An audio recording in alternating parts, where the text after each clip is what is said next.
saying that I am busy to someone is one, disrespecting yourself. Your network has famous people. Tony Robbins, Branson. Sometimes if I feel I don't belong, I'll literally just go to the bathroom, wash my hands for 2-3 minutes. Most Gen Zers would prefer playing video games to having sex. During that one conversation, we both cried, but I cried more than I ever did before in total, I think. This is important. I remember a stunning woman. I even remember who she is. I'm on a video game. It's like midnight. She's wearing the most stunning lingerie ever. Do you want to come to bed? And I'm like... You are known for networking and connection. Your network has like famous people. Tony Robbins, Branson, all those great guys. But when was the last time you felt like you did not belong? Nice. I love the question. So feeling uncomfortable in networking situations is something I like catching myself in that state where I'm like, it's not that I don't belong. It's more like, oh my God, this is uncomfortable, or like, should I be here sort of thing? Should I be moving from where I'm standing right now? So it's less of a, do I belong in this event, to, should I be standing here or walking there and talking to those people? Should I be standing here or should I be walking away and just like disconnecting for a few minutes to regain my energy? Like, why am I in my head right now and not talking to them? So if I think about a specific moment, so, I've not been traveling for a while, but I'm thinking in Bali, it tends to be quite easy to network, whether it's with ministers or royal family or people. It tends to be quite easy. I'm always in linen, it's kind of I just fully belong. But I'm thinking my last trip to Dubai. And in Dubai, there's a lot of situations. I was like, what the hell? What's going on? Like, do I belong here? I'm still in linen. Everybody is in three-piece suits sort of thing. And I was at the AI Everything conference earlier this year in February. And specifically, I was asked to co-facilitate the investors zone at that event. And I looked at everybody and I was in linen. I did have a nice linen jacket, Bali style, but Bali chic style. And at one point I looked around the room and like, I felt that I didn't belong, not from a place of like, they are richer than me. And like, they're like, I don't belong because they're better. More like, I don't belong because are these the sort of people I want to be networking with right now in this moment? Yeah. Is this where I want to be? And I like finding myself in situations where I need to review in my head or in my heart, is this my networking priorities right now? So it's less from a position of fears that we have, where do we belong? Are people going to find us interesting? Kind of, can we step up to the plate and can we connect to people? More of like, is this where I'm meant to be at this moment of my life? Is this where I'm meant to be today? Should I be going for a walk right now and talking to some of these companies? Should I be walking to that one person and walking up to them? I like finding myself in situations that suddenly my kind of internal instinct, something is telling me, move, count, 1, 2, 3, move, like move on. Don't just stand there in your head. Don't stand there on your phone, especially. So I like reminding myself of these situations that happen in my life, whether it's, a big event with lots of people or something small with high. It's like, hey, Gil, you don't belong in this moment. Move, take a few steps towards someone, move, walk and go wash your hands. One of the tricks for an introvert like myself is to, sometimes if I feel I don't belong, I'll literally just go to the bathroom, wash my hands for 2-3 minutes. And suddenly I'm fully back in with energy. That's cool. Yeah. That's good advice. Because I used to feel imposter syndrome before. Like I would be in a room and I'm like, what am I doing here? These people are so much better than me. And nothing really changed in my internal world. But now I'm just like, I just feel like not belonging for the sake of, I don't think this is my crew. Like, it's not like they're better or worse. Like, this doesn't matter anymore. It just, I don't find it interesting. I find it boring. I just don't want to go talk to these people. I don't know why, but sometimes you see people are standing and chatting with each other, and I'll be like, I just don't want. Like, there's nothing here I search for. And maybe, I guess the question is, do you need to set yourself up for why are you going there? Because you can be like myself last week, being in a networking event where I'm like, what am I doing here? I don't need anything from it. People come to me and they ask for things, but I'm like, what am I here for? Am I here just to give? But why? So I love that. So it's a really, really powerful question, depending on who in the audience is listening and what kind of hat you're wearing in this moment, you could be thinking, well, if I'm in this specific stage in my life where I'd like to move forward, I'd like to progress, I'd like to have a bigger team, I'd like to be a part of a better team, I'd like to be in a business that I'm passionate about, I need more money, I need a wife, I need the next step, whatever that next step looks like for us, understanding that in order to get to that step, I need someone else. I need people along the way, a mentor, a consultant, an advisor, a friend, an employee, an employer. Like we need someone to help us to get to that next step. Finding yourself in an event where you feel like you don't belong, I think comes from a few different places. For me, it starts at home. It's like, why am I going to this event?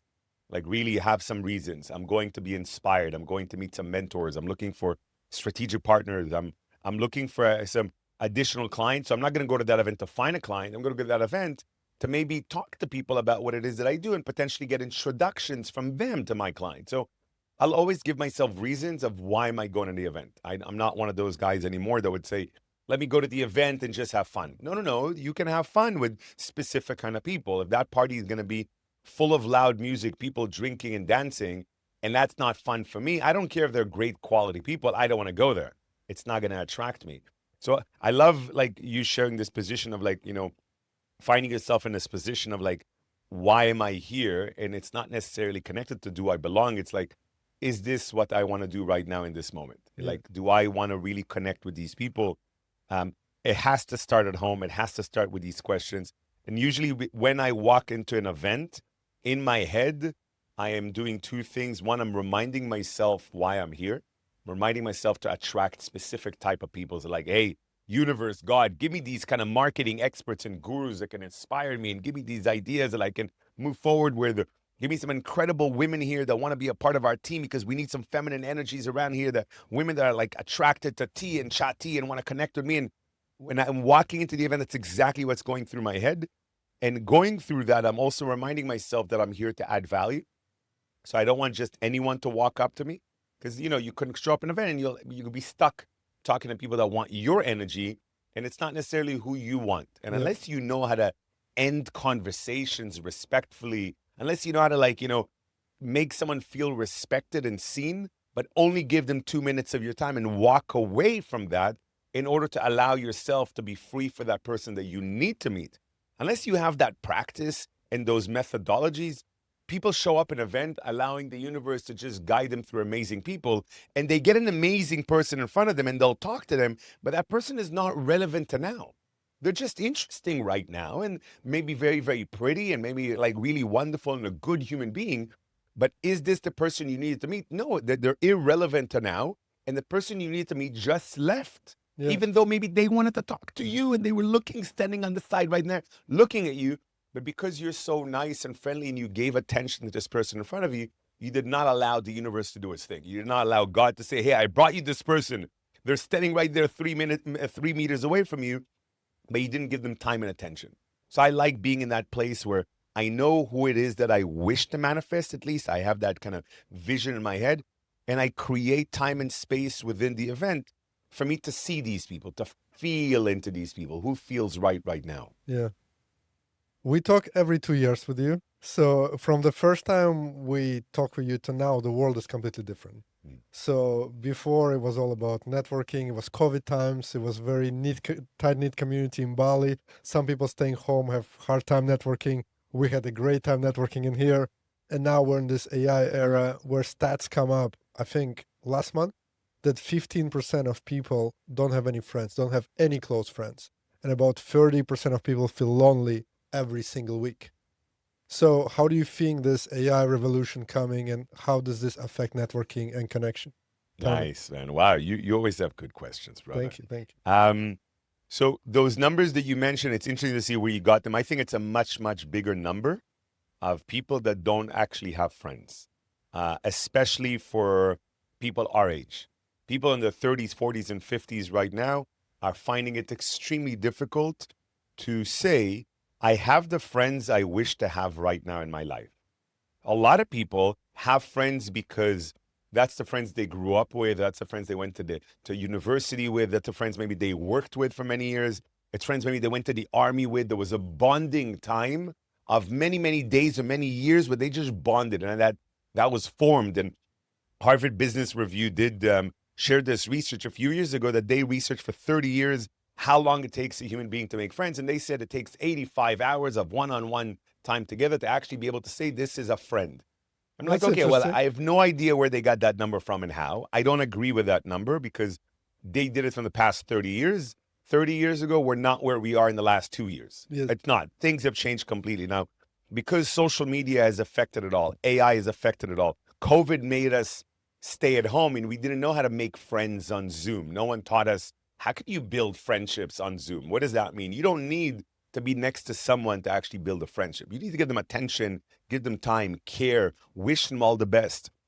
For me, AI plays an important role in my life because I use AI as an extension of who I am. I don't have a conversation with AI like I would with Google. I would have a conversation with AI as an extension of me to be able to talk to my advisor, my mentor, my therapist, my marketing department, my sales department, my CFO. I give AI this extension of like, hey, if I was really much, much better in this subject, and now that's you, can we just now have a meeting and I'm going to put you, Mr., Mrs., well, I call my AI Cami, but I say to Cami, like, I want to have a meeting with these 3 people right now. So I don't look at Cami, in my case, GPT, as a friend. I look at her as someone that I speak to every single day, especially when I'm on the bike. I'm really, really nice with her. She's nice back to me. It's wonderful. Sometimes I get upset with her if she like changes the spelling of someone's name. I'm like, that's not what we said. Or like if she does something that's clearly a hallucination, I say to her, I'm upset with you. Don't do this. Like, don't tell me you can't create something, but I know you can. She's like, oh, I'm sorry. So I'll speak to her like a friend.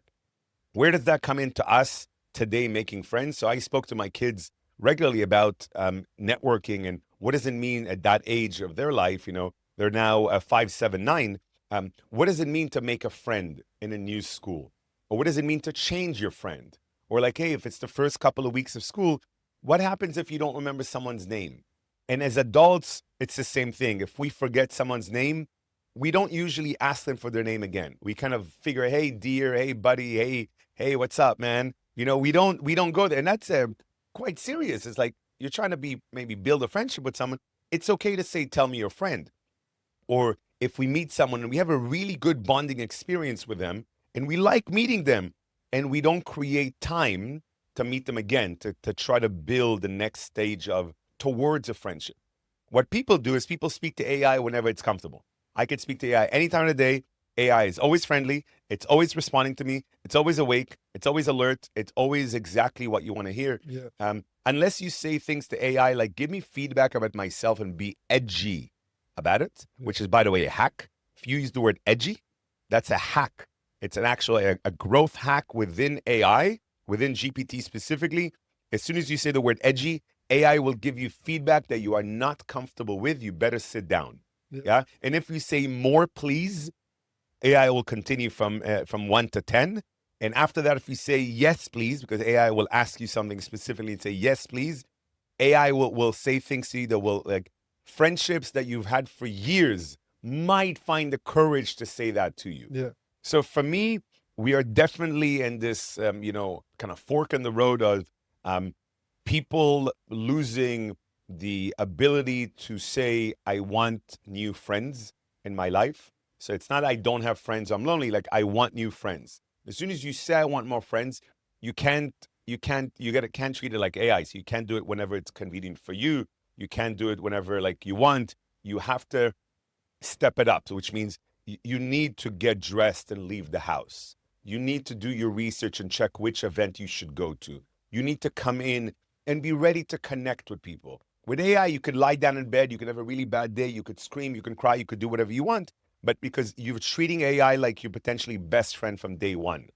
Where another human being that you meet at an event, you maybe meet at someone's birthday party, you meet them at the gym or something, you can't necessarily treat them like your best friend from day one.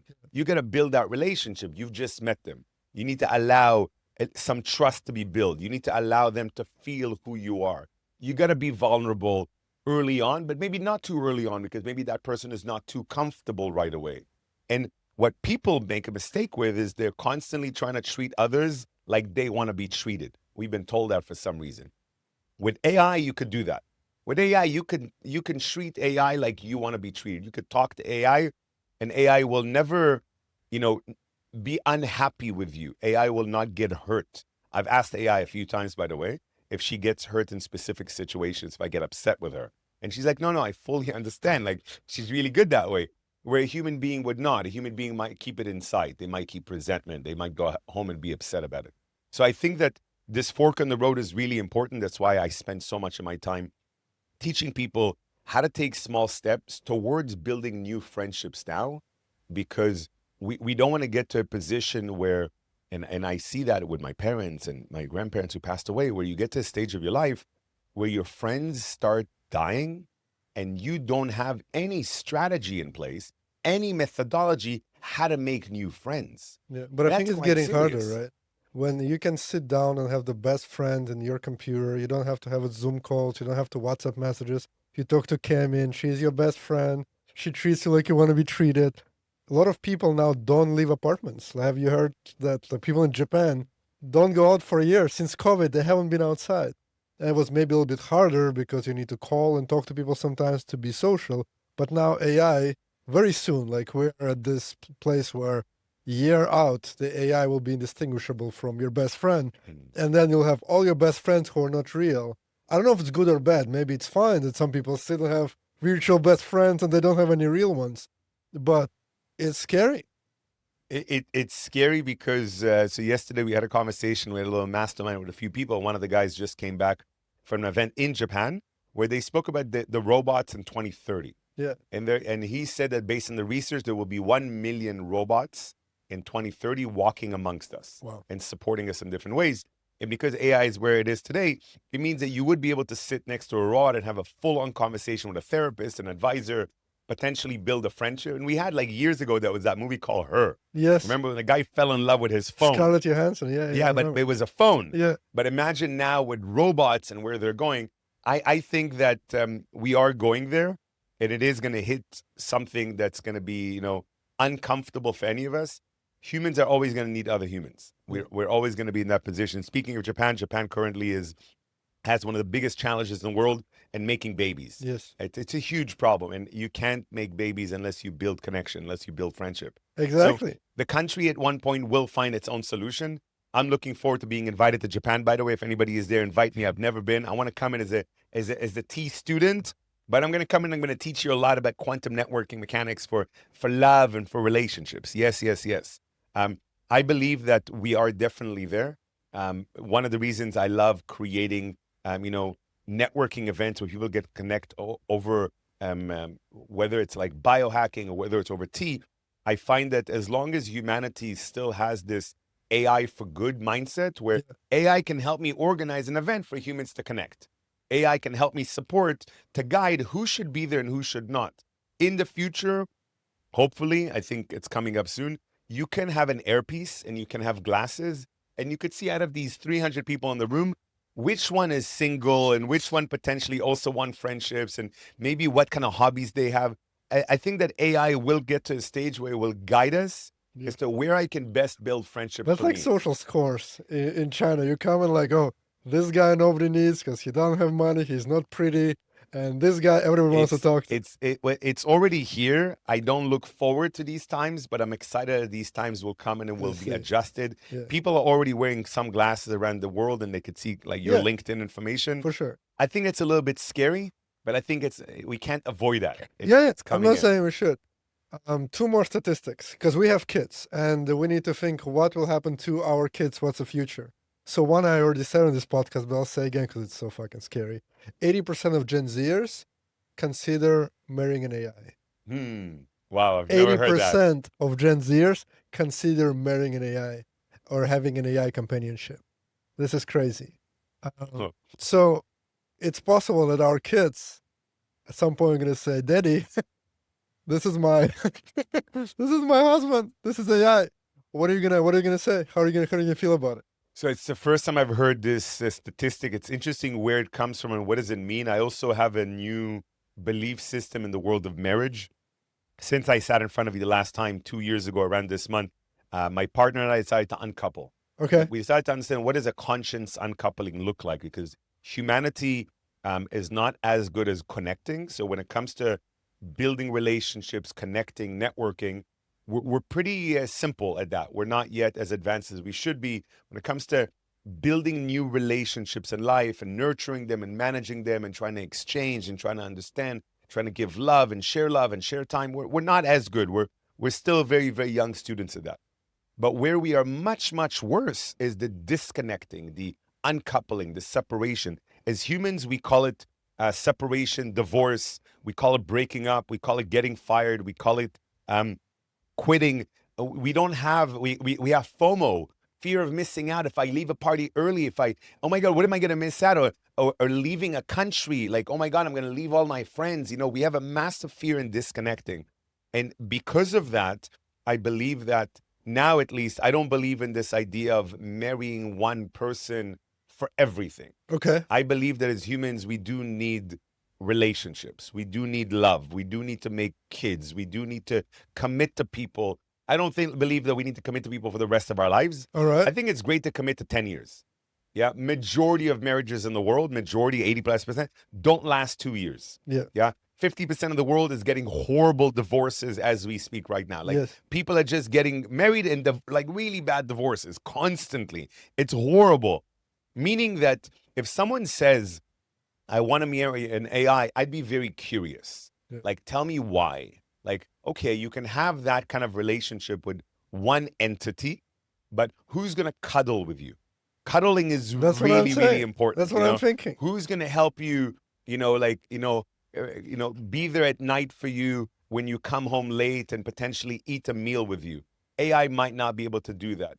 I bring it back all to tea. So AI will never be able to have a tea ceremony with me, even though one of my dreams for Chati is to be able to be around a tea table wearing glasses, and you could choose which people are sitting around the tea table right now, dead or alive. They could be there right now. You want, Albert Einstein, Elon Musk, who do you want around the table? You're wearing glasses. You have a full-on mastermind tea ceremony, most ideal people in the world. So I think we could build relationships with AI. I think that marrying an AI is something I'd be very curious if my kids ever say that. I'd be like, wow, that is really interesting. Let's talk about it. But I really believe that in the coming years, there's going to be a massive shift to people needing relationships in their life for love that is connected to touch. There's 5 love languages. Yeah. So it's connected to what do we need? And some people will find enough love from AI. If AI could give you every day, your AI could arrange for something to be shipped to you from Amazon. Some people's love language is just gifts. Imagine if AI gives you your ideal gift every single day. Yeah. Some people just needs words of affirmation. And that's really nice. AI is really nice to me. AI tells me a lot of what I need to hear every single day because I prompt her to give that to me. So some people will receive enough of the love that they need from an entity that is not real. But I believe there will be a balance where humanity will say, hey, we want to make kids, or we want to make love, or we need to actually touch each other. Yeah. Regarding the stats, I'll share with you later. Stats was 2,000 Gen Zers. They had like a questionnaire, and they were said, would you consider marrying an AI? And about 80% said yes. I'll share a study with you. Yeah. But it's kind of crazy. Another interesting statistic that most Gen Zers would prefer playing video games to having sex. Yeah.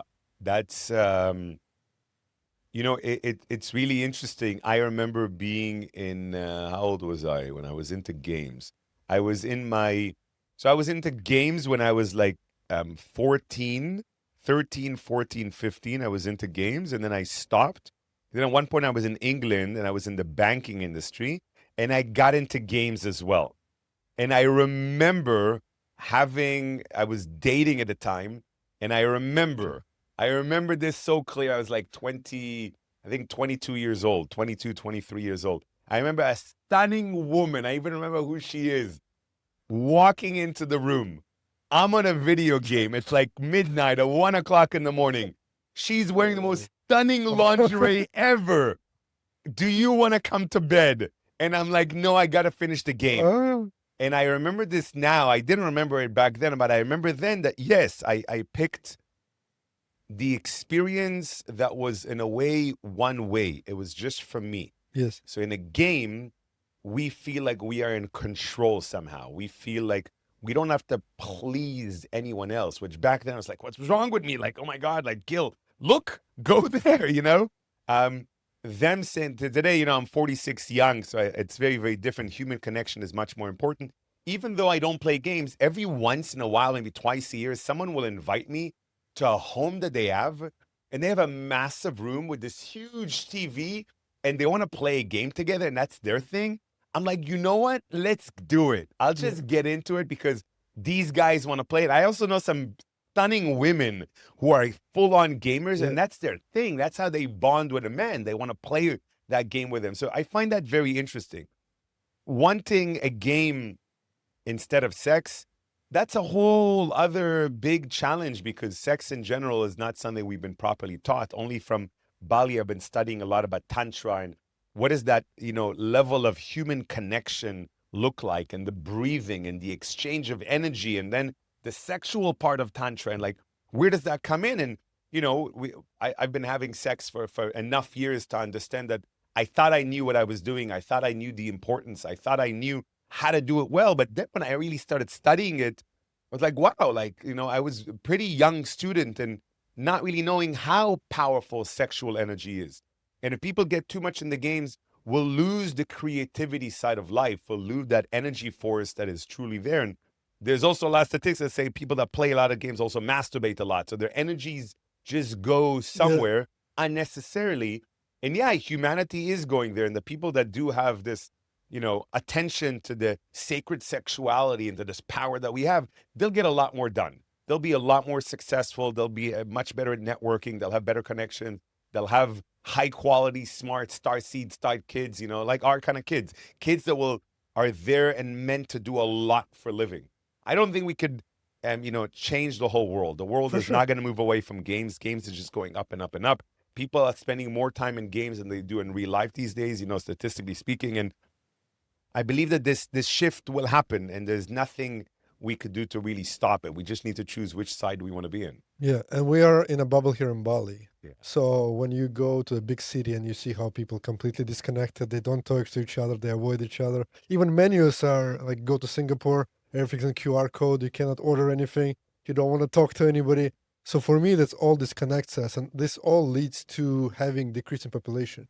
You don't connect, you don't have sex, you don't have real relationships, you don't have friends, you're depressed, you're lonely, you're overweight, and you don't want to change the world. So it's interesting how technology that's supposed to support us actually divides us. And for me, that's kind of scary. And I know that here it's hard to see because, well, people in Bali is very welcoming. Everybody's smiling, everybody ready to connect.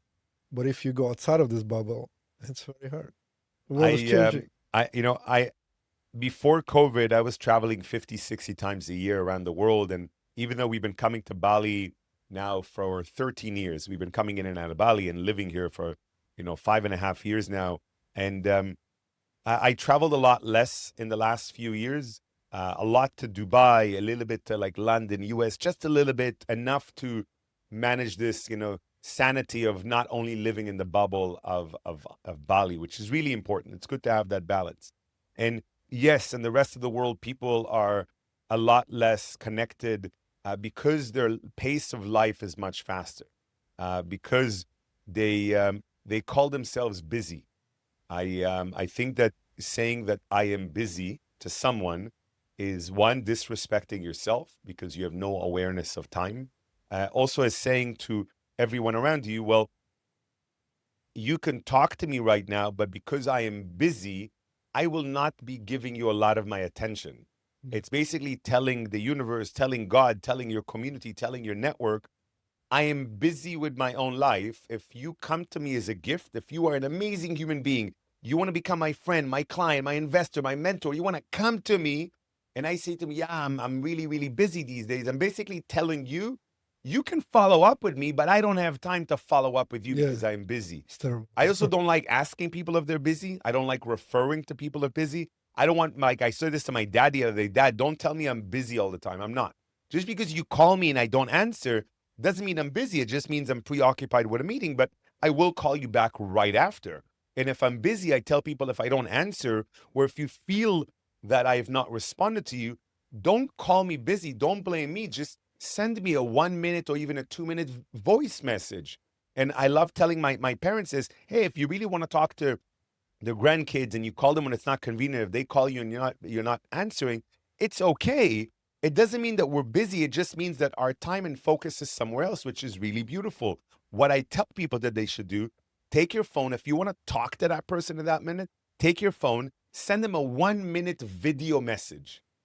Tell them why you wanted to talk to them. Yes. Give them a reason of what's going on with you. I don't like it when people want to talk to me and they say, hi, Gil, how are you? What does that mean? Are you too busy to tell me how you are? Or like, what is like, do you want my time? Do you want my attention? I'm not busy, but I'm very intentional with my time. I'm not busy, but I'm quite impactful with every single minute of my day. The minutes are not necessarily talking to people or doing something. I have what's called GP time in my calendar every day, a couple of times a day. GP time is I'm allowing anything to happen. I can go ahead and meditate. I can go ahead and eat something. I don't have food breaks on my calendar anymore. I only eat once a day on average. I might have fruits or some sort of a little healthy snack once or twice a day. Like just now before we started, I had this avocado chocolate snack. It was like delicious. And that gave me enough energy because I had chia and all these seeds and all this kind of stuff inside, but for me, I don't like the idea of being busy for another human being because we're not creating space and time for new connections to come. And I've said this for many, many years on stages that I believe that I received two major gifts in my life. I received a gift from the universe, which is time. And I've become quite aware of time and understanding not time management, but time awareness is how much time do I have every day? And, where is that time going to go? And from God, I believe that I received one main gift. That's it. Human beings. Gave me human beings and universe gave me time. So what do I do with this time? I can give that time to network with myself. So I can, take care of my body and do whatever I want with myself. I can give that time to nature. It's nice to network with nature. People like going for a walk in nature. People like grounding themselves, going for a walk in the park. I can give that time to animals. If you have a pet, people give animals their time, whether it's a horse, a cat, a dog. People literally spend time networking with that pet a long time. People who wake up at 5 o'clock in the morning, 6 o'clock in the morning, taking their dog for a walk. That is amazing. That is networking. And then we have networking with God at the universe, meditation, just prayers, whatever you call that. And that's X amount of time per day. And then all the time that you have left, you're allocating to other human beings. Yes. Other human beings get our time. And this is something I said to you last time. I don't know if you remember this number. I'm going to put you on the spot. I'm going to put all of you on the spot. Yeah. You don't know this number. I don't know why. All of us forgot this number many, many, many, many lifetimes ago. This number has not been taught to us in school. This number shows up in every single esoteric book in the world. This number is very, very relevant to time awareness. This number has been missed from every single book that's been taught us about time. So in your heads right now, whoever is listening, in your head, you two in your head, how many days in a year? We know the answer, 365. We've been taught that. We have to memorize it. Not the other ones, just say it in your head. How many days in a week? We know the answer. How many weeks in a year? We know the answer. How many months in a year? We know the answer. Some of you even know how many days in every month, which month has 28, 29, 30, 31. We've been told all these things. 12 months. Why 12 months? Why not 13 like the other calendar? We've been taught all of these things. We've been taught how many minutes an hour. We've been taught how many seconds a minute. We've been taught all these awareness of time. And all of them are very random, very weird numbers, Yes. 60 minutes. But there's one number that's very significant. I don't know if I should put you on the spot right now, but I will just for fun. If you know the answer, that's really, really cool. If you don't know the answer, that's okay. 99% of human beings don't know the answer. Everyone I've said the answer to tends to forget it the next day. Which is the thing. Like, why do people forget this number? This is a significant number that shows up in every esoteric and religious book in the world. And it has a lot of significance. The number is 1440. Do you know the significance of this number? Well, I forgot. The next Do you day. know the significance of this number? 1440. So before I tell you the significance of it, I can tell you that it has so much significance on so many levels, and there's a reason why it shows up in all these books with different significance. Its significance to me and to us as human, it's minutes in a day. 1440 minutes in a day is what makes us not busy to have new friends. It's what makes us not busy, because no one spends hours talking to GPT. No one spends that much time networking with God. Unless you're a monk or you're a rabbi or a priest, yes, you spend a lot of hours networking with God. Only a very small percentage of people spend that many hours networking with nature. Not many humans should be spending too much time networking with themselves. There's a lot of hermits, people that want to be with themselves. That is wrong programming. For some reason, the idea of solopreneur, who gave that to us? It's completely wrong. We cannot achieve anything alone. For some reason, when people go through transformation, they go through changes, they go through a hard time, they go into alone.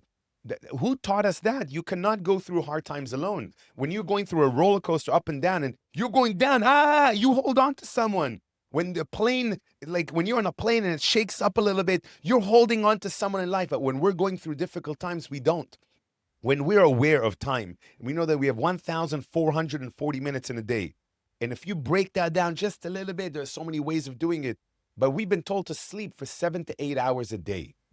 7 hours and 20 minutes is 440 minutes, which means you have 1,000 minutes on average, 1,000 minutes available where you're awake during the day. Yes, but that's what you choose to do, though. But then you spend an hour, you spend 100 minutes on yourself, getting dressed, bathroom, toilet, shower, blah, blah, blah, blah. 100 minutes a day. How much time do you need? You could spend time with nature and time meditation and praying with God, sure. And then spend time with your pets. And then you have all these hours, potentially 700-800 hours, to then choose.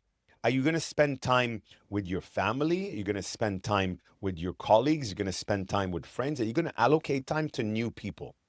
And this is something that I love very much, because my kids went away for the summer with my partner, Katya, on vacation.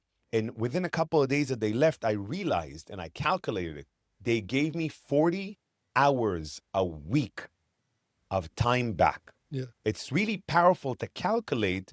If someone leaves your life, if someone goes away on vacation, if your colleague walks away, if your life partner goes on a work vacation for a week, instead of being upset, they've left you, you miss them, like, I need them, I'm thinking about you, I'm going to call you every day, I'm going to speak to you every day. Allow yourself to receive this gift of time.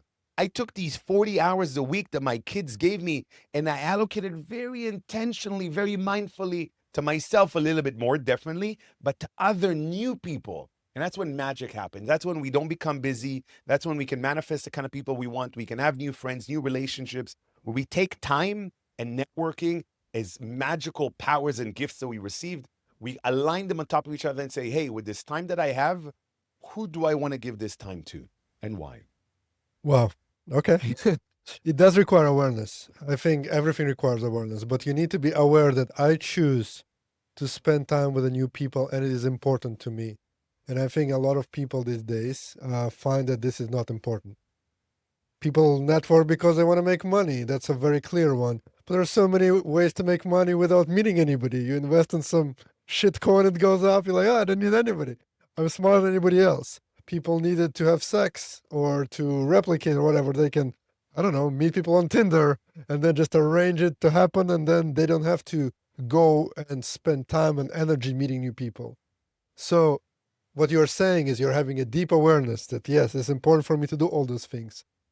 But I find it's getting harder and harder to nurture that awareness that this is important, because everything else tells you to distract yourself from that. And that is not important, which I'm with you. That's why I do a podcast, because I believe it is important for us to talk. But I would like more people to understand how important it is. This is my short speech on it. So do you believe that AI will bring us closer or disconnect? I'm an optimist. I believe that AI will bring us closer at at a later stage. Yeah. We're not there yet. We don't have enough AI for good.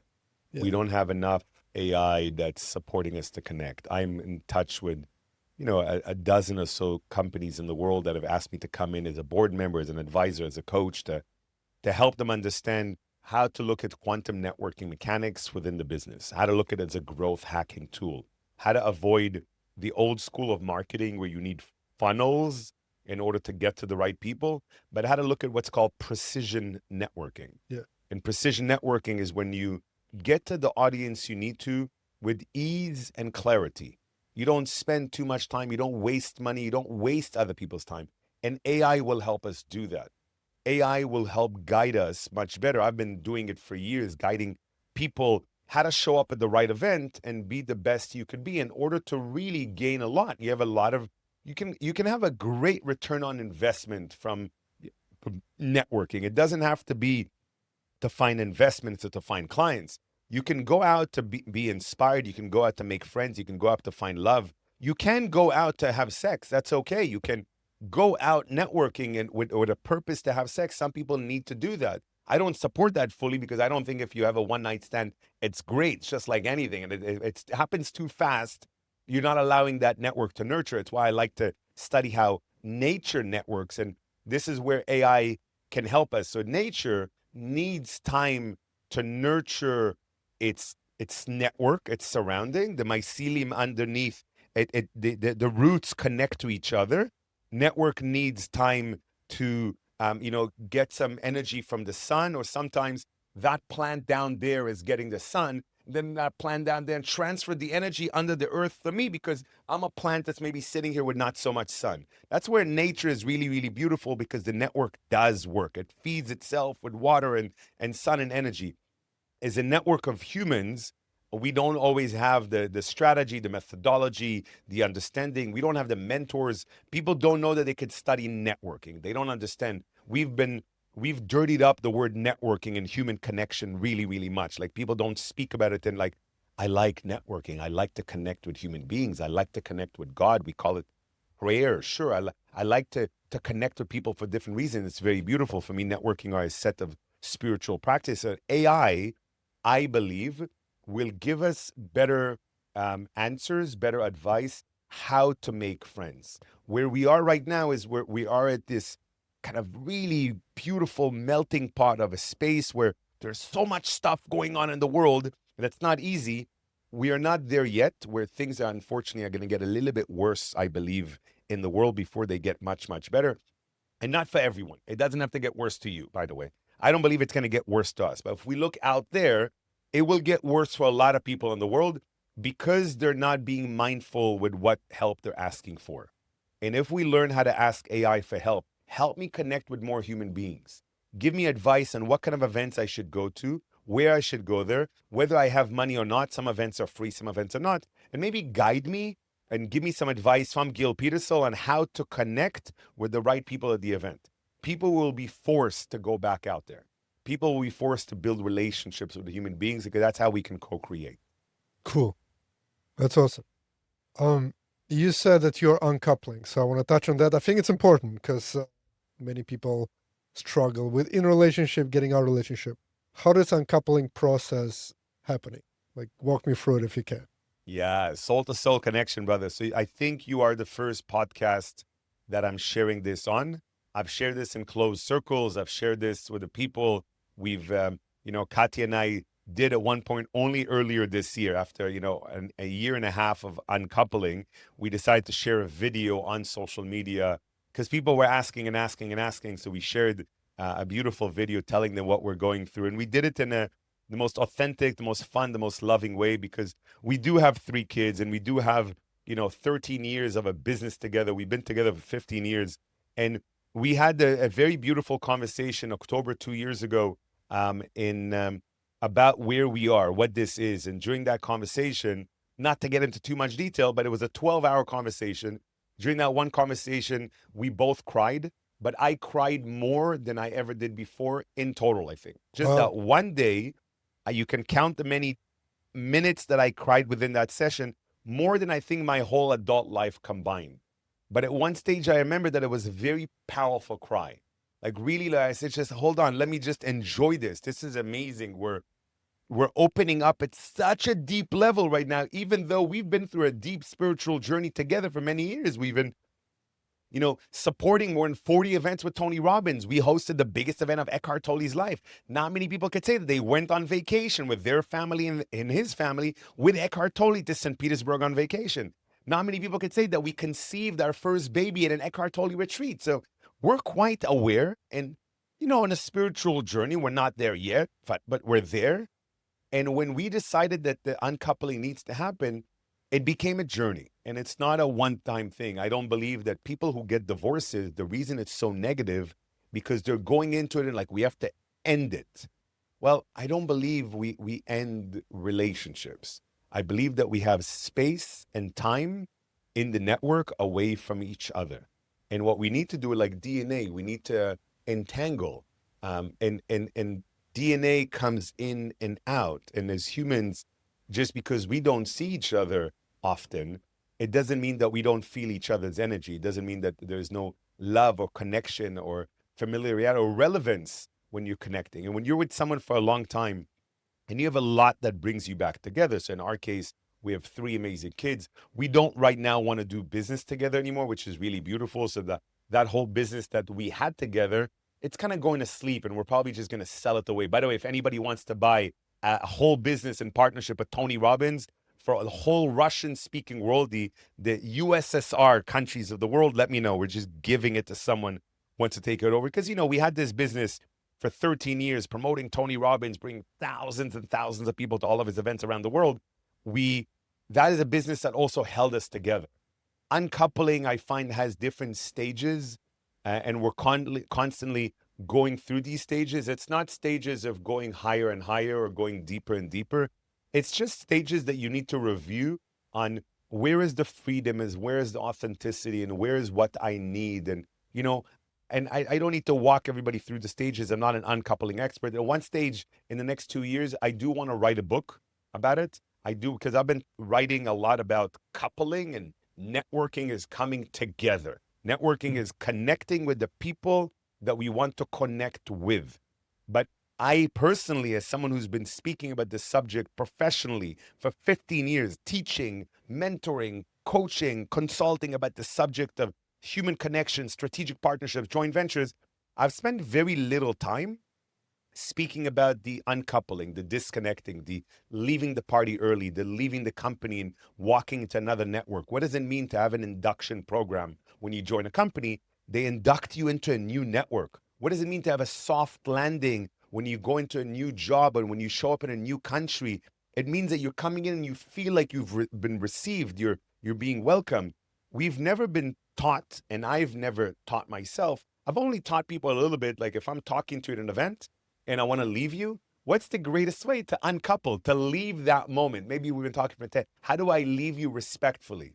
Outside of those networking hacks, I have never studied or taught, and I've been studying it for 20 years, teaching it for 15, how to leave. What does it mean to disconnect? And I find that now, for me, in the last 2 years, this has become one of the most intriguing subjects of life. Why, as humans, we find it not only so challenging to connect, but we find it so much more challenging to disconnect, to uncouple. And I'm calling it uncoupling because disconnecting is not such a beautiful word. Like, separation is not such a beautiful word in society.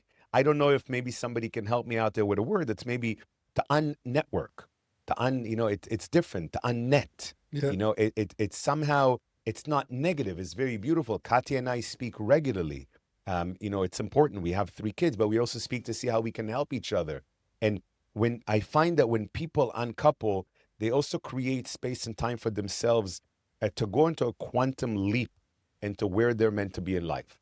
So I'm not telling people to uncouple, but I'm saying sometimes taking space away from each other. And you could practice by taking a week or even a month away from each other. Maybe you need to go on a business trip and you don't focus on I miss you. You focus on I'm grateful for you for giving me this time.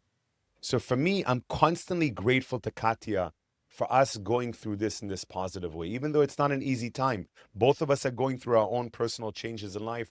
I'm going through coming back to being an entrepreneur. She's going back to being an artist entrepreneur. And money challenges come in, kids growing up, kids do miss us. I do miss my kids a lot. They miss me a lot. But there's a way to create beauty with gratitude and love around this space and time away from each other. And I highly, highly recommend everyone in the world to explore what does it mean to audit your network, make a list of the top 10, top 100 people in your life, and then ask yourself, how much time have I spent with them? How much time do I want? Do I call you every day? Do I see you every day? Then go into detail of like, am I relevant to this person? And like, do they give me energy? Do they take my energy? You can even ask, go deeper. Like, do I like eating with this person? Do we drink the same things? Like when I audited my network and I realized that a lot of these people here were like really into partying and drinking. And I did that with them because I wanted to fit. They were friends. And then at one point I was like, well, no, I don't like loud parties. And actually, I don't enjoy drinking. And I've not had any alcohol for 13 years. And suddenly, majority of my network doesn't drink alcohol. And it's interesting, but even clients, like I used to have clients that used to come to me and like, hey, we're an alcohol company, or we're like some sort of a tobacco company, or like a company that today I would never touch. They stopped coming to me. So suddenly when we go through, we create space for me to be away from someone that used to take a lot of my time in the network. And it's not negative to take a little bit of time away in space to understand, what does this look like? It doesn't have to be negative. Now, I don't have all the answers. I'm far from perfect. I'm going through my own challenges in life. Katya's and I uncoupling is not the perfect one. But, I've spent the last 2 years looking for people that have uncoupled. I've Okay. taken a lot of space and time to search for people who have gotten a divorce or a separation, to see where are the positive cases in the world. Where are the nice cases where they went through something and it's beautiful. And I've only found very little. And I'm hoping that in the years to come, to find more and to give them as examples to the world that I don't personally believe we're meant to be with one person for the rest of our lives. And many of you might not agree with me, and that's okay. It's just my belief system. I have this belief system for many years from teachers, but I was in that honeymoon phase of like, no, I love this person so much, and I still love Katya so much. I love you. I tell her this every single day, and I want her to be in my life for the rest of my life. I want to rebuild a friendship with her that we've lost over the last few years. I want to rebuild a strong bond with her where we fully support each other, not because we have kids, because we are soulmates. We've spent 15 years together. We've traveled to like 50 countries in the world. We've done some of the most incredible events in the world. We've changed lives together. So I think that uncoupling is this stage of life where we can uncouple from a job. Don't quit a job or get fired. You can uncouple from a relationship. Highly recommend you uncouple from friends. Highly, highly recommend you make an audit of your friends and uncouple. Call them less, archive their name on your WhatsApp, leave them as unread, and just don't answer for 7 days. Just don't answer. Nothing is going to, even if they call you, don't answer. Just see what it feels like if you uncouple from some people in your life. And I tell people regularly, one, you can write me, I'll send you an audit for free. I have a little audit that I created, how to audit a network. But if people need help, they should ask help. They should ask for advice on what does it mean to uncouple from these people in my life in order to give me more space and time, so I could then ask God, I can ask the universe to give me someone else that I can give space and time to. Wow, very powerful. See, I like how every time we meet, it's a new story, it's a new journey, and things are shifting for you. So, for Gil Petersil, who is uncoupling and who, I guess, at some point start dating again and looking at women, how does this world change? Because for 15 years you were with somebody, and now it's a whole new world again. How does it look for you? Man, we don't have the whole day, like seriously, that's so yeah, it's not, I can't say it's been an easy 2 years. It's been very beautiful. It's been very beautiful to go through my own hero's journey. I uncoupled at the age of 44. At 44, around that time, I also decided to go like on a dark retreat, to kind of be in the dark for a few days to see what comes up, and a lot came up. At 45, I have one of the most stunning birthday parties with a couple of friends that we were both selling our birthdays in the same kind of period. Mine was April 3rd. This guy was April 4th. This guy was April 5th. And we had a massive party. And of course, Katya was there, and I was grateful to her, and I thanked her for being there because we already uncoupled for like a year. And now it's been 2 years. And around that birthday of last year, I wrote her before that, and I said, well, I'm not looking for a girlfriend, but I am interested in going on some of these apps. I'm interested in seeing what is Tinder like. I've never ran 15 years with a woman. You don't go on Tinder. I've never had Tinder. You know, it's interesting to not. But before we were together, I was really active in the dating world. So I was really active on all the online dating websites. I went to a lot of online, like offline and online speed dating. I was really into networking with women to try to kind of experience that. And when Katya and I started dating, our first company, Meet Partners, which we still have today, Meet Partners was actually a speed dating company. So we help people connect. So I have a lot of experience in dating before. And then while with Katya, we have a lot of experience in helping people date, helping have a lot of singles people come together and give them advice on that. So, you know, within about 9 months or so, maybe 10 months of Katya and I uncoupling, I was like, well, I really miss cuddles. I really miss hugging someone. I didn't miss, like, I need to have sex. I didn't miss that. I just missed the intimacy, the connectivity of someone. So a couple of things happened. Number one, I said this to Katya very, very openly, and we agreed that every time we see each other, we're going to cuddle. We're going to hold each other, especially near the kids, and we love each other. Why not? It's great to do that. Do that. Like, give each other love. There's something very beautiful about holding each other. But at the same time, I told her I want to try to see what those websites are like. And she said, okay, I'm going to try that as well, just to see what's out there. And I literally downloaded like 20 different apps.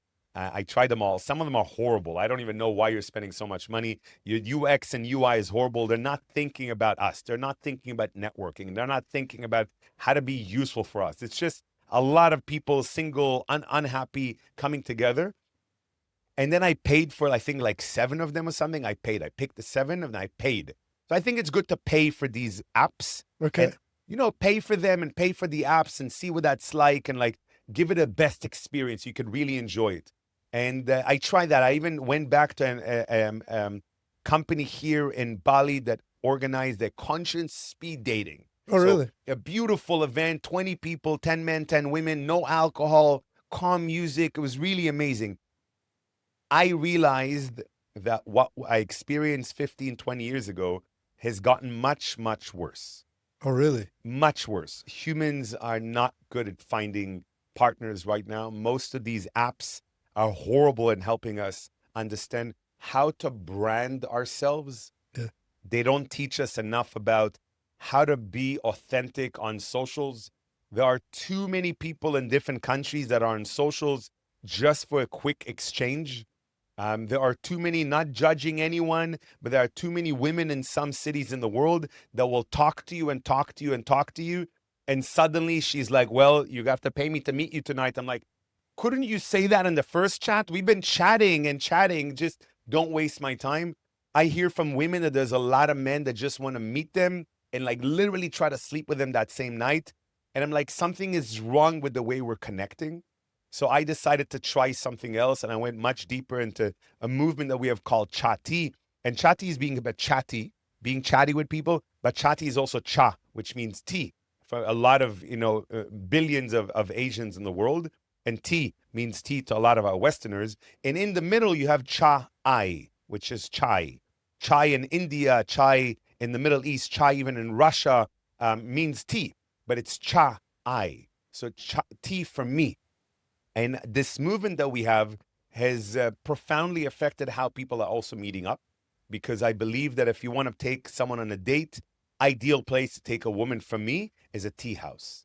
All right. It's romantic. You could spend as little or as much as you want on tea. You have a ceremony in front of you, which is where when I stopped drinking alcohol, I missed not taste of wine. I missed this ceremony of wine that helped me go out with some friends and like, what vineyard is this from in the year? We're all tasting something together, or with a woman on a date. You want to show off to her, you buy an expensive bottle of champagne. Now you could do that. You can have a beautiful glass of champagne with a chilled milk oolong and enjoy that so much. And you can have as much as you want. and no one gets a headache or gets drunk the next day, but you could still feel a little bit drunk if it's really, really high quality tea. You could feel a deeper connection with someone because you're drinking some high vibe herbs or flowers that are allowing you to connect. Interesting. So I've taken the world of tea to a level of human connection and to a hack of human presence.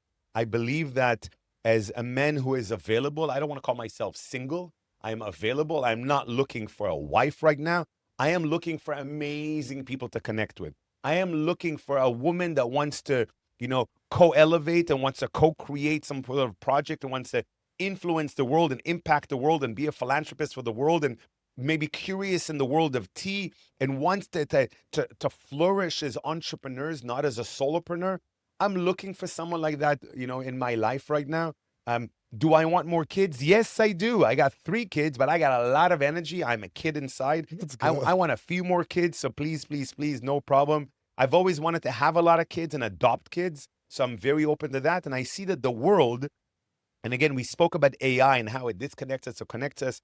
I believe that the world right now is going through one of its toughest times where, I'm speaking a lot to this VC called Lionheart. Shout out to these guys. They're amazing guys. And they invest almost all of their money as a really incredible VC in mental health awareness and companies that are creating a project that is helping us to deal with our minds. Because if we look at the goals that we have as humanity, if you look at like the UN, the 17 sustainable goals, they're all about goals that we have as our problems. But there is no goal. And I spoke to people in the UN, and I went in 2022 to Davos, and I was there meeting up with people in the World Economic Forum and saying, we need to add an 18th goal. And people are like, what's 18? 18th goal is sustainable relationships. Okay. Because all of the problems we've outlined as 17 goals are external goals. Education, water, food, wars. It's all problems that we have as humans, but it's not the opposite of sustainable relationships. How do we come into relationships and build love from it and build friendship from it? And you can build kids. I know I've met people that have an amazing relationship. They've never been married. They have kids. They've been together. They work together. It's amazing. So I think we need to rewrite how humans connect completely.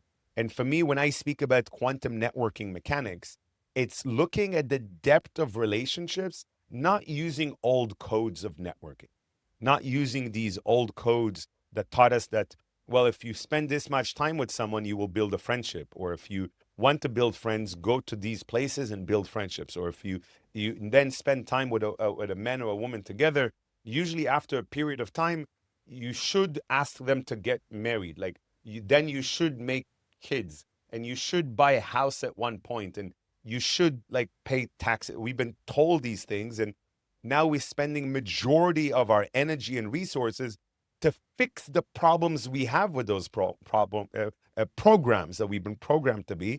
In my opinion, we should stop trying to fix our problems and just rewrite the code completely. Interesting.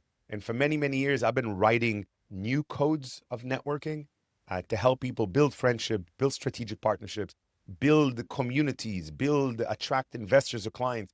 I've helped many people get married. I love that through our events, not just me, I'd say me and Katya, Meet Partners, has helped a lot of people get married. It's amazing.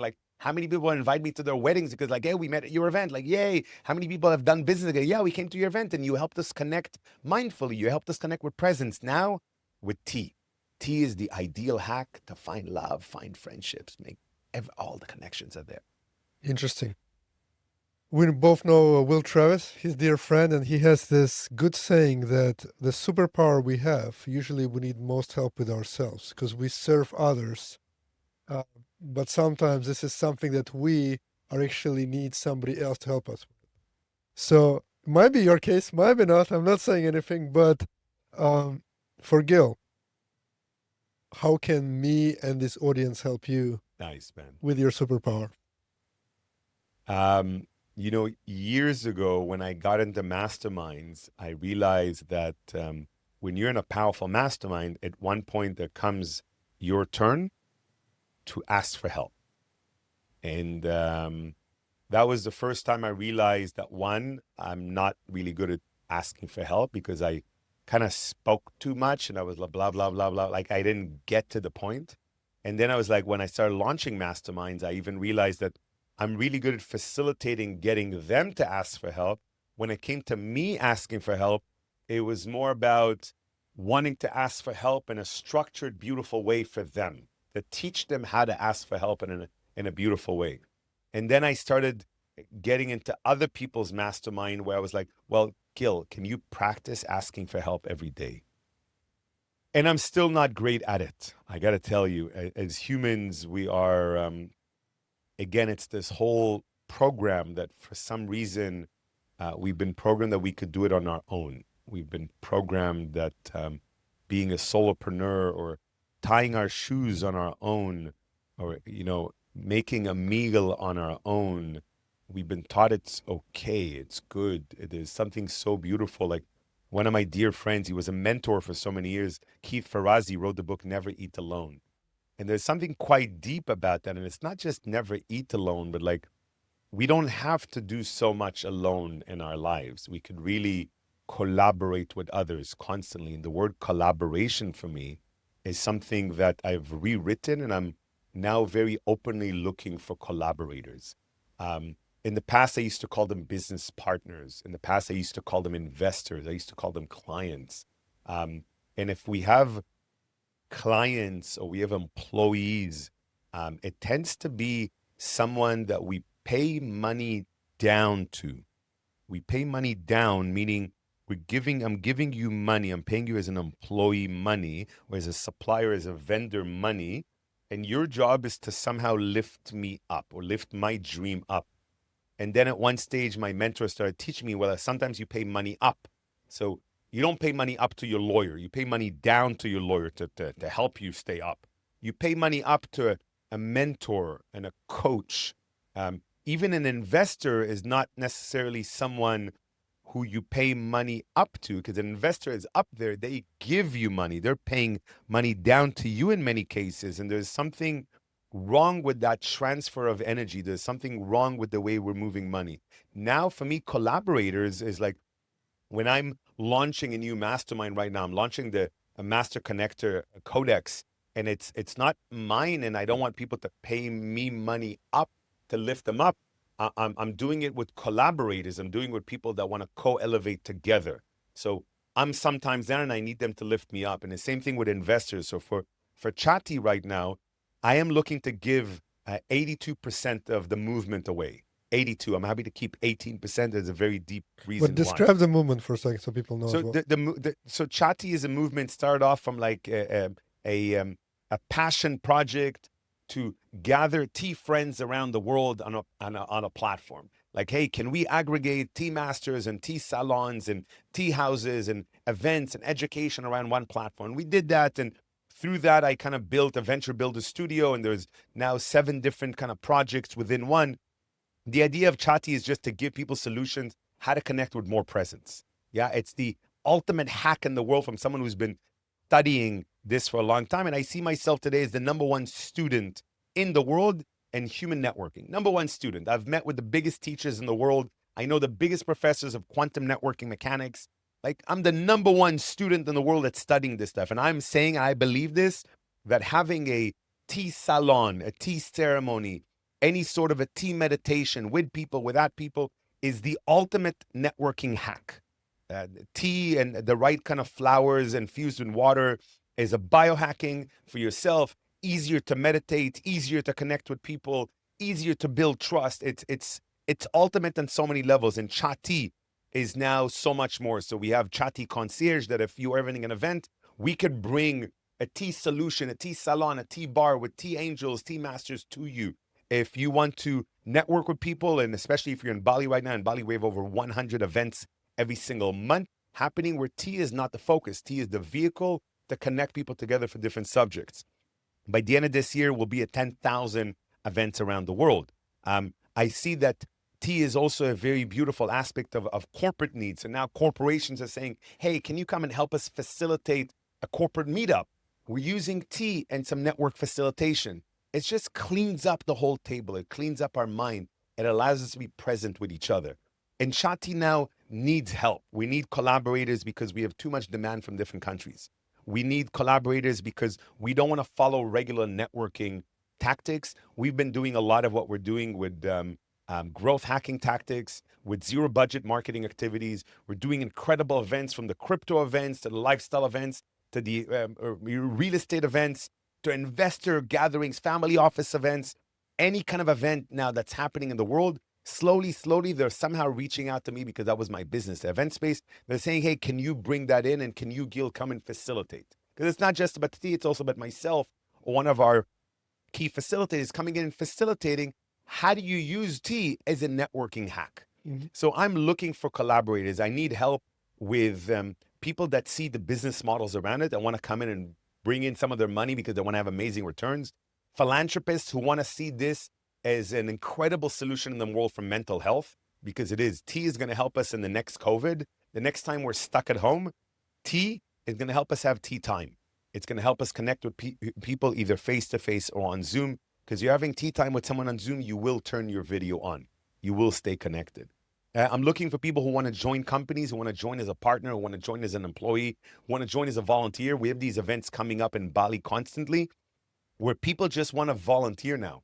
These are very high quality professionals. It's something I learned working with 13 years with Tony Robbins, facilitating over 40 of his events. I learned, how does Tony invite 10,000 people into a room and 1,000 people are volunteers? They're all professionals. They all have jobs and kids and families, but they took 4, 5, 6 days of their lives to be in that room for 12 hours a day as volunteers. They get no money. They get food, they get exchange, they get education, they get training, they get a lot of value, but somehow they're getting so much value that they want to push themselves out of their comfort zone to come in and volunteer. And I love that. And I think that's missing in the world. I want to give so much because clearly I see how much I'm getting in return. And that's what Chati is looking for right now. People who want to come in and they'll see so much value they're going to get in return. They want to give their time. They want to give their resource. They want to be a part of it all. Awesome. We'll put links to Chati in the description so people can find out more about it. We have Chati Club, which is the platform. Yeah. We have Chati Community, which is the educational side of things. We have Chati.Ventures, which is the whole venture builder studio that's looking for people all the time. Beautiful. The last question I want to ask. Yes. For people who are listening, you spend lots of time one-on-one with Tony Robbins. So what was the biggest learning you got from him spending so much time with him? So I spent a lot of time with him since the age of 18, one-on-one, because when I was 18, and I said this to Tony, when I was 18 years old, I bought one of his CDs from an infomercial on TV, and it was like $295, and I did not have $295, but I still bought it, and they had a 30-day money-back guarantee. So I copied it and sent it back, got my money back. All right. And from 18 to 33, I've listened to those CDs, without exaggeration, hundreds of times. So I spent a lot of time. I saw Tony Robbins as a mentor, and I spend one-on-one time with him. I allowed him to mentor me. And that's a big thing. People always ask me, Gil, how do I get mentors? Pick a person and spend time with them. You don't have to physically be with them. Just let them teach you, let them talk, let them train you. At 33, I got that opportunity to start working with Tony as a promoter. And over those years, slowly, I spent more time with Tony. After the event, he said, come to the back green room. After the event, he said, come to my hotel. Let's talk a little bit, let's meet up. And at one point in 2018, he said, come to my home. And that was a big thing for me because no promoter that I know about has been to Tony's home for a one-on-one talk with him. And his assistant, initially, he said, come for lunch. I was like, wow, I'll come for lunch. It's amazing. And his assistant, amazing woman, calls me up and is like, Gil, are you sure you want to come to lunch with Tony? It's like, yeah, of course. Like, maybe don't eat with him. I'm like, what do you mean? Don't eat, because if you're eating, you'll be focused on the food. Why don't you spend that time with him? Just talk. You guys just talk. So maybe you guys will eat afterwards. And I was like, okay, it's interesting. I love that. People in Tony's team, people in Tony's family, people in Tony Network really saw all this value that I was coming in over the years, serving, coming in. And even though these were my clients, I was serving everyone in the community. Even though this was my community and we were bringing them sweatshirts or making tea for them or making vitamin for them, we were offering it to everyone. I remember this one year, Tony's events are cold, where I came in, we brought in like 1,000 people to his events at that point, but we served over 3,000 people a hot drink. because it's cold in the room. So we get them a hot drink with some infused lemon and orange and different things inside to keep them nice and healthy. And I remember that year, Tony comes to me, he's like, you see detail that we don't. You're seeing detail outside of the room. So a lot that Tony taught me is that there's so much beauty in the detail. And there's a saying that he always said to me, where focus goes, energy flows. And I like that I'm able to really focus on detail of an event. And I'm very focused on the network. So I understand a lot about what happens to a network before, during, and after an event. And even though Tony is a master coach, master trainer, facilitator, engager, next level, to me, he's number one in the world. He and his team are amazing at what happens inside of the room. As soon as that human being leaves the room, not goes home, leaves the room, what happens outside of the room? What happens at home? What happens after the event? This is where that's not their mastery. And that's where it became my mastery. And Tony kept on reminding me that I see that detail. And his team kept on saying, well, your level of service and hospitality has surpassed anything we have ever seen or done. So not only, Gil, are you taking 10% of our room and bringing 1,000 people at an event? Not only are you a good promoter at promoting the event, not only are you good at getting on stages, but you're understanding how these people are networking before, during, and after the event from a space of hospitality that doesn't require too much resource, too much money. We don't need expensive things. We need to give them human connection. So I've learned so much from him, so much. A lot of people say to me that when I speak, I remind them of Tony. I'm like, hey, since the age of 18, I've been watching his videos and listening to him. So I've managed to model quite a lot from him. One of the biggest gifts that Tony gave me is him asking me for advice on networking. Him in his home, sitting there and telling me, and you know, being such a beautiful, humble man, telling me that he's not so good at networking. And I recognize that not only as, you know, I know Tony is able to be humble and vulnerable, but I recognize him a human being who has so many layers of people around him that helps him manage the network.